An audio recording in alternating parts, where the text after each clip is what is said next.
subject is 59-year-old Thomas Clark, a full-time employee at Playtime Co. since 1955. 6 months ago, he was diagnosed with terminal lung cancer.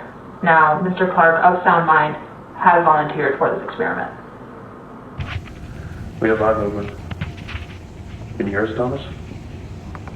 1199 displayed much more disorientation than we expected.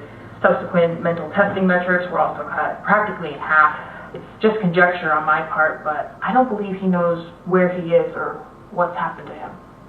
To make matters worse, the other experiments could tell 1199 was different.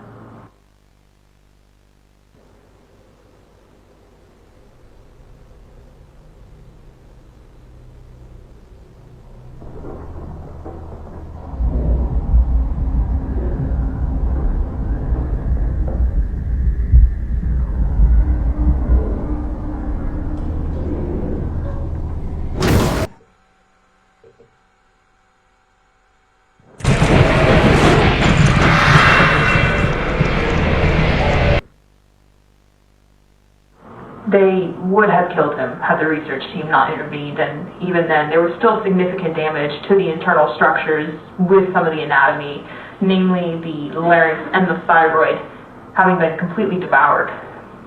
It took 12 hours in surgery to stabilize 1199.